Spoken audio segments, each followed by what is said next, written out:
affirmations qu'on entend souvent, alors plus ou moins discrètement, plus ou moins affirmées au grand jour. Les premières, elles concernent la transmission du virus. Le coronavirus peut se propager seul dans l'air. Il peut, en quelque sorte, voyager, se déplacer. C'est vrai ou c'est faux? Eh bien, c'est faux. Ce coronavirus ne peut pas se propager sur de longues distances dans l'air, puisqu'il se transmet par les gouttelettes respiratoires de la personne infectée lorsqu'elle tousse ou éternue. Or, ces gouttelettes sont trop lourdes pour voyager loin.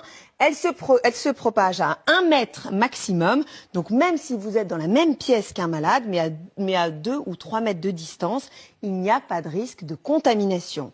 Une réserve quand même, suite au cas du Diamond Princess. Rappelez-vous, ce navire mis en quarantaine au Japon où on a recensé 4 décès et 700 contaminations.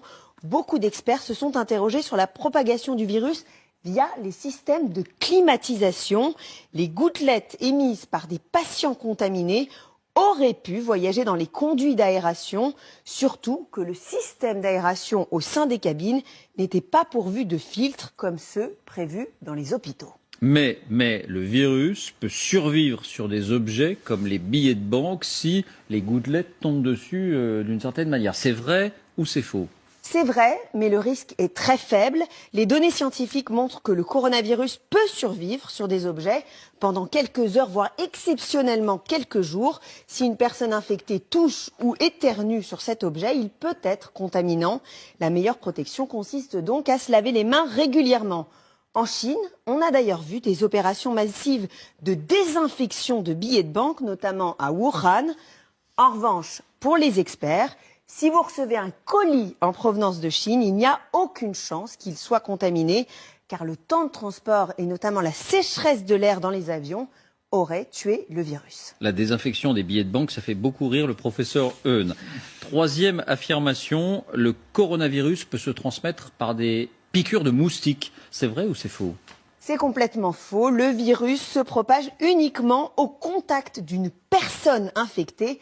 La transmission est interhumaine. Alors l'origine du virus maintenant, certaines personnes indiquent qu'il aurait été fabriqué intentionnellement dans un laboratoire aux États-Unis. C'est vrai que ça revient assez souvent. C'est vrai ou c'est faux?